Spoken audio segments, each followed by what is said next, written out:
I studied, for reasons that are explained in the book, I studied neurolinguistic programming in LP with John Grinder, who's a dear friend of mine now, and Ericksonian hypnosis with a protege of Milton Erickson. And I studied a lot of the Taoist arts with wonderful Grandmaster Sifu Shirke Liu. And I have a very eclectic mix of modalities that I use in my own practice. I presently have a private practice where, very different from traditional allopathic medicine, I schedule patients, one patient every 2 hours. And my purpose is never to treat patients. My purpose is to fix patients. And I do fix patients. Explain the difference. Well, the difference is, I'll give you an example. Let me think who I saw today. So today I saw a guy who had had a syndrome of right-sided chest pain and nausea and hiccuping, but he has a terrible family history of two brothers dead, one father dead from coronary artery disease. And 10 years ago, he had positive coronary artery CAT scan with a fairly high score. So he's at high risk. Now, if I were treating him, and he's been treated, I'd treat his hypercholesterolemia. I might do it differently, but I would treat it. If I were treating him, I would treat his hypertension, and I certainly would do it differently than his cardiologist did. His cardiologist missed some things. And I would say things like, well, we'll manage this as best we can, which is a curse, because it means manage means there's no hope that we will get rid of it. As best we can means we, meaning it's going to be on that it deprives him of his agency. And so this is just today, this ended about an hour and a half ago. So what I did was I took a history that nobody else can or will take, because it took 2 hours to take a history, and I'll boil it down for you. He was the smallest of three boys. He got very little attention from his dad. So naturally, he wants his father's attention. His dad was a hard driving man who in some ways was very different. Let's call this patient Greg, was very different from Greg, but who was, in Greg's own words, a workaholic, and who smoked 3 packs a day, which Greg doesn't do, and subsequently died at the age of 52 after 3 heart attacks and a ruptured aortic aneurysm. That's his father, right? Now, in addition to that, I learned that his mother, who was Jewish, had, as is in the Jewish tradition, had a tradition of promoting purpose. What did you do today that was purposeful? What did you do today that mattered? What did you do? But strangely, purpose was never seen as the purpose of a lifetime. It was seen as the purpose of the day. And it was never understood that your first purpose is to take care of yourself, obviously, otherwise you're not going to be able. And so if I only took those 2 threads, a father who's a workaholic with whom he's identified, and I know that because of things in the history, a mother who instilled a sense of purpose, but it's a child's view of purpose. It's not a sage's view of purpose. And if I combine that with what I know, because my thesis is, many people talk about compassion, and I call bullshit on all of it, because I have seen compassionate most of my colleagues are compassionate. I have seen them screw up with their compassion, go down the sinkhole with their patients, holding hands instead of standing at the top and saying, no, my friend, follow me. So when I say I fix them, what I do is I say, Greg, first, I think the most important thing for you to know, and this was established in the early 1990s, is that coronary artery disease is a reversible condition. It's not even a disease, it's a reversible condition. And I talk about Dean Orner showed this, and we know that from subsequent lipid studies and blah, blah, blah. So this whole thing can be reversed. And he goes, well, no one's ever told me that. I said, well, I'm telling you that. Tell me what the others have said. And they've said, well, you've got calcium, so it's already there. It's a fixed lesion. So the other thing I learned to do is find out where the curses are. Because if you don't remove the curses, nothing else will work, because they're the first authorities in. I'm the last authority in, right? So what I do is I figure out what the mental, I call them noetic, meaning relating to ideas. What are the noetic contributory causes? And then I apply, that's the wisdom of it. Then I apply my knowledge. I know it's reversible and I know how to reverse it, right? And then I apply my hypnotic abilities. And I may say something like this, watch what I do with my eyes and with my hands. Of course, Greg, you know that some people do die from this. You saw your father die from it. And how much purpose, I wonder, did he fulfill after his early death? That had he reversed this condition, I even changed the tense there, but you might not hear it, would have gone on to do much more purposeful work for an extended life. On the other hand, there are people very much like you, Greg, who actually find a way to get well and stay well by taking a few simple measures. And then I'll talk about those measures. What I find, Silky, much to my surprise, because of course nobody taught me this, and much to my sadness, because all over the world the same mistake is being made again and again. People forget that ideas in the early stages of any condition, an idea may be the most powerful medicine or the most powerful curse. And you can't ignore the mental world in the human being. Maybe you can ignore the mental world if you're treating rats, although I doubt that. But you can't ignore that in humans because we have an emergent property in us. We have an emergent property. Where did I put that beautiful quote from Bertrand Russell?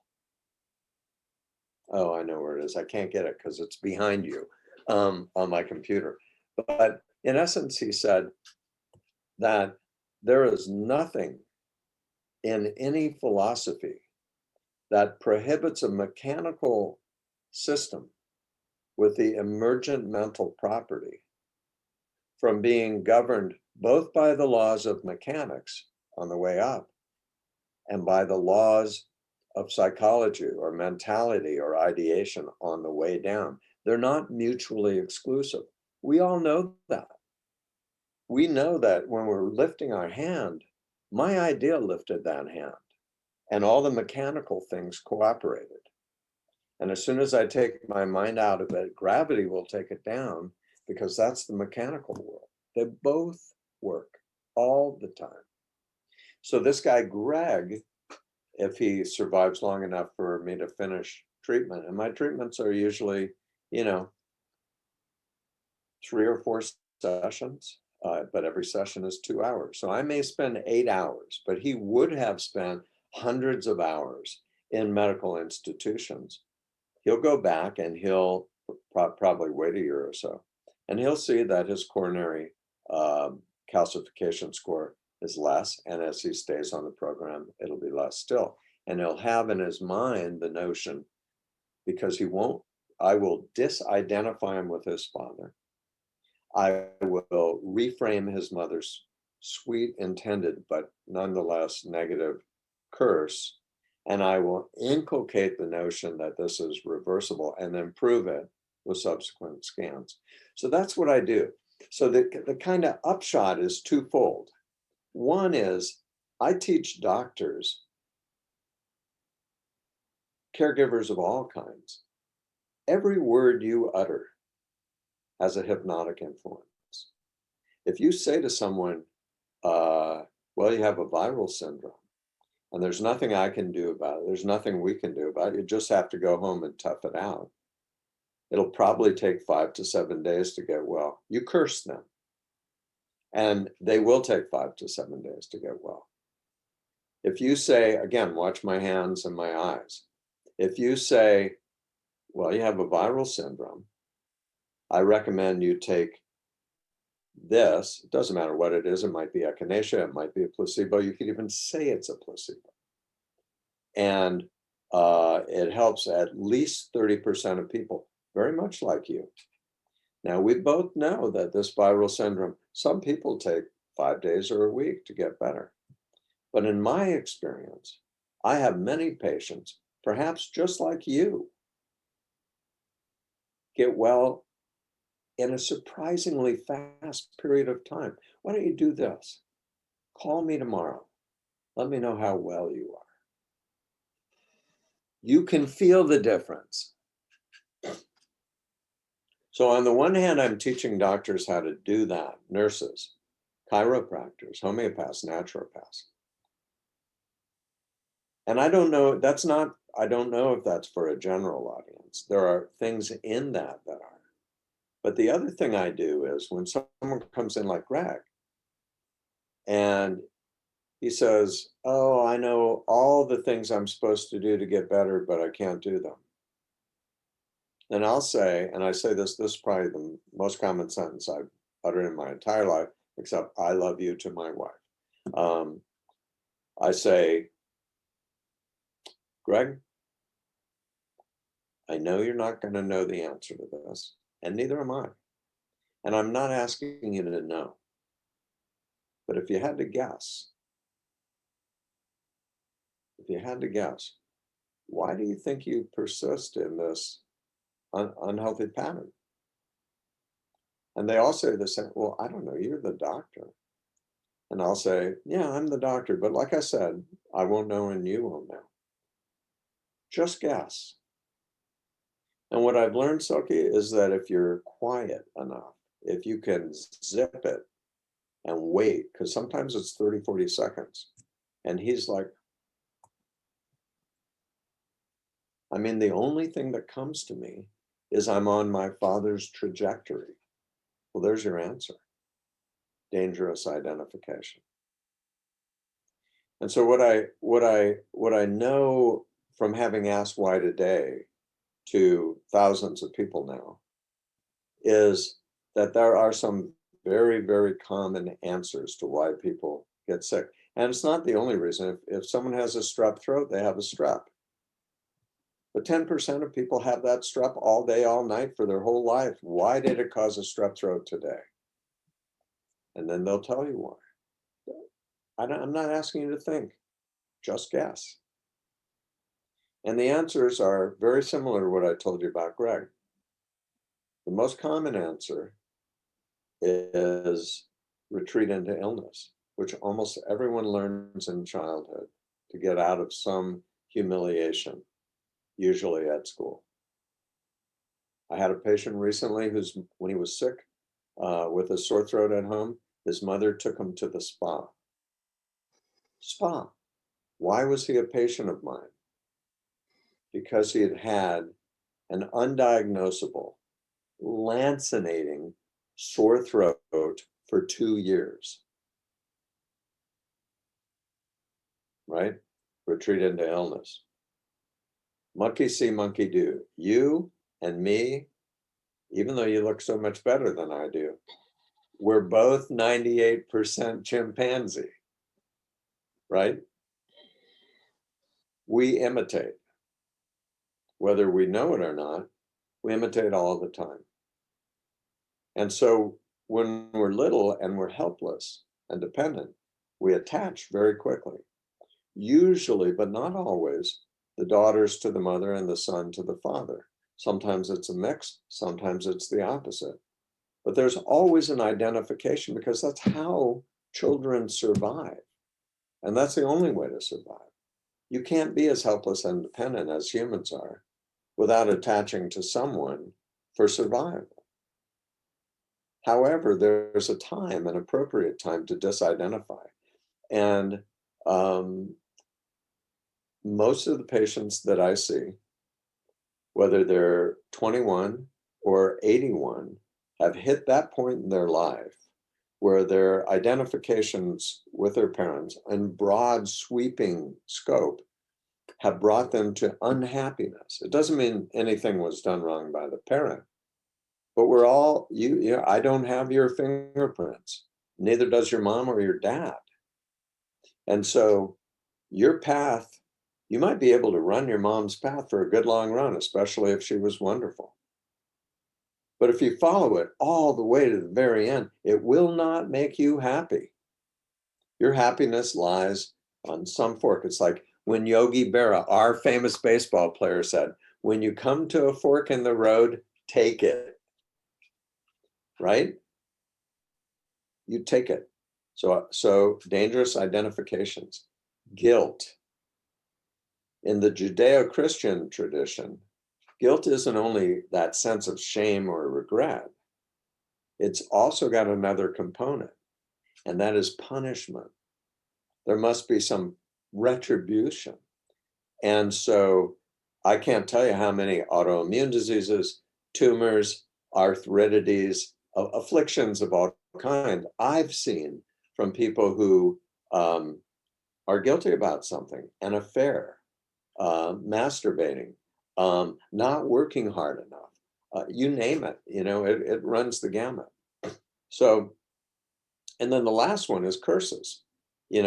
A doctor or a parent or some authority, unintentionally usually, sometimes it's wicked, but normally it's just a mistake, plants a curse.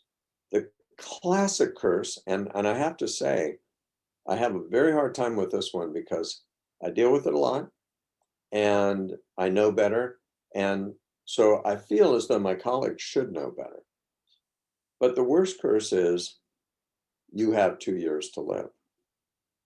Instead of ask me, you go ahead and ask me, oh, how much time do I have, doctor? I don't know how much time I have myself. I don't know my own tomorrow. I don't know how much time you have. Miracles happen literally every day. And for all I know, you might be a miracle just waiting to happen. Okay? So, but what I do know is this.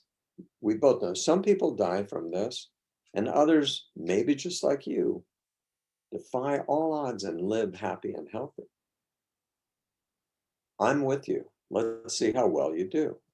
So these 4 patterns are very, very common. There's another one, but these 4 patterns just keep coming up again and again and again with almost every patient. And so that's a thing that I know may have some universal applicability. With curses, never surrender your sovereignty to anyone. Don't give it to your doctor, and don't even give it to your loved one. Be you and let them love you. Let your doctor advise you, not rule you. That's that. Disidentify with your parents. You honor your parents by being your best you, not your best them. That doesn't honor anyone. Monkey. Let's not be monkey, right? That's a pretty simple, I think. With guilt, it's very complex. You have to unwind it without even attempting to unwind their belief system. So it's a little more complex, but in hypnosis, in a deep trance, it's simple because you can say, down here where we are, it's as if there's one and only one sound, a sound that comes from all quarters above and below, a sound that can only speak the truth, that can never lie, for it knows no lies. listen, you've suffered enough. You have suffered enough. And that changes things. That will shift a person to health, sometimes magically, sometimes in that moment.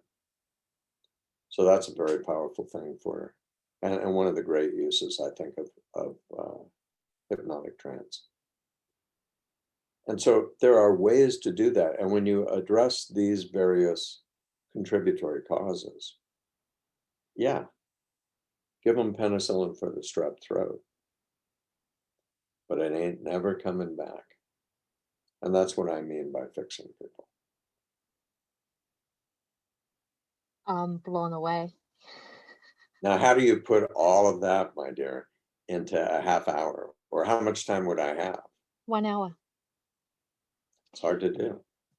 No, as a matter of fact, today, this what you just talked about is perfect. Is perfect. Even the doctor side, even the teaching them how to talk and be. What you just shared, it in itself is mind opening. It's mind blowing. It's transformational. And I'm completely aligned. I know you are the right doctor to teach all other doctors out there. No, serious. I mean it with all respect. Really, really I do. Because I have been on this journey for quite a while myself, and I completely know the truth of what you're saying, and I'm aligned 1,000% with you. If I was a doctor, I would completely go down your path, 1,000%. You should watch this session today. It was pretty extraordinary. This session or the session you had? I was with a patient right before I was with you. Oh man, This guy acts like Greg. You will inspire people to become doctors, you know that? Like the real, true doctors. Seriously. This talk could inspire someone to become a doctor stepping in your footpath, because this is the way to go. So that I think we're done then, right? Did you record all this? I am recording it right now. Oh, perfect. Just get that. No, I'm serious. It's so good. Seriously, it's so good. It's so good what you just talked about. It's brilliant as an intro to you. Seriously. And I would even say my dad, someone who is so close to me, he doesn't see what I see, because I align myself with what you say, with your level of thinking. But my dad, he's about to have a knee replacement surgery, or what do you call that? Yes, both knees. And I've been asking him, telling him there's another way. He will not listen to me. Well, I would love for you to meet him and book a session with you.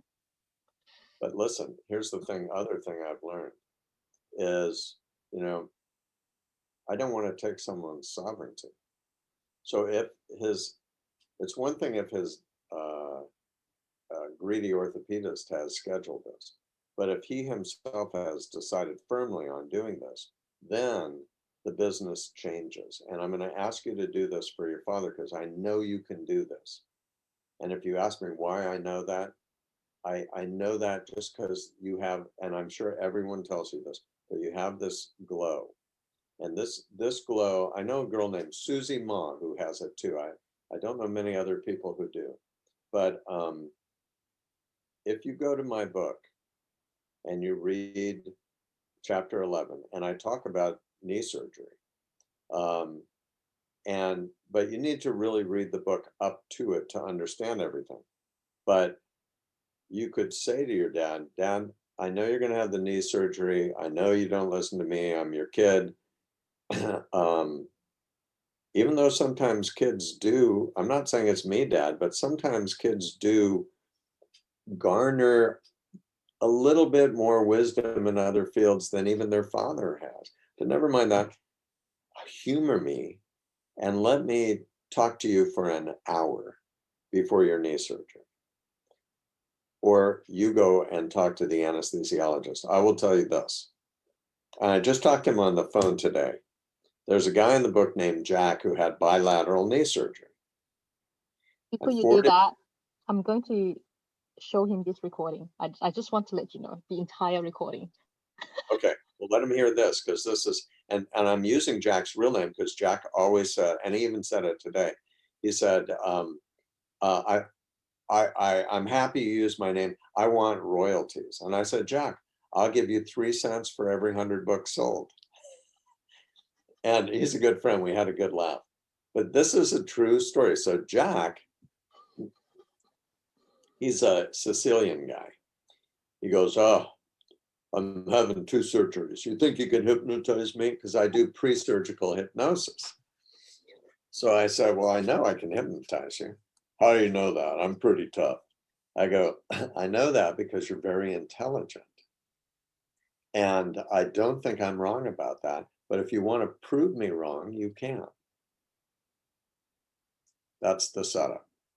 So then we did our pre-surgical hypnosis. And of course, he went into a trance almost immediately. He called me up 4 days after surgery.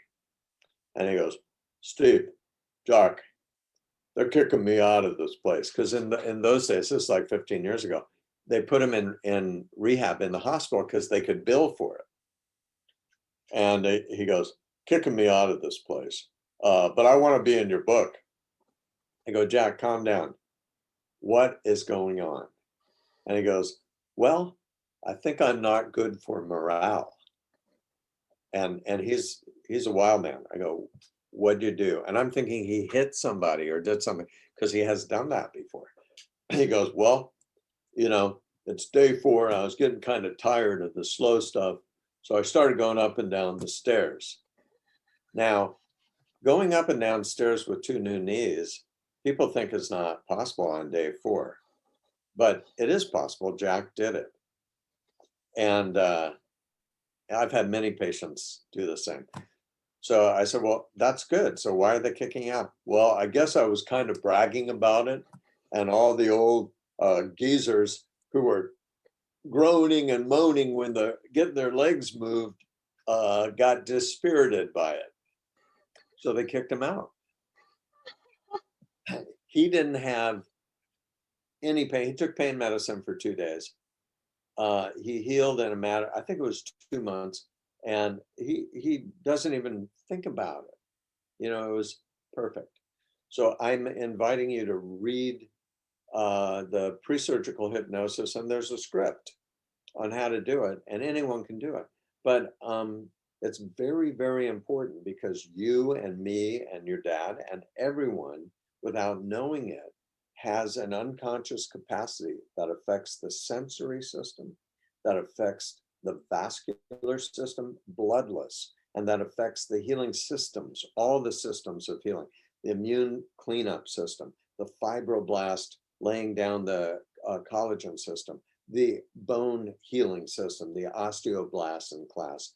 All of those systems can be influenced, much to my astonishment, by an idea. An idea. I've had surgeons and one internist, a friend of mine, call me up and say, it's not possible. How can I cut through bone and there's no bleeding at all? None. I said, well, what did you put in the op report? He said, I put 15 cc's. Nobody's going to believe me if I say no blood, right? So you might share that with your father, and that could be your introduction into the power of ideas, right? The power of an idea to regulate the mechanical system beneath it. And that's what we do every day, all day long. Why wouldn't we do it in matters of health and healing?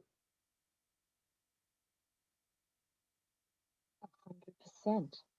Yeah, simple. Wow. Go, Silky, go.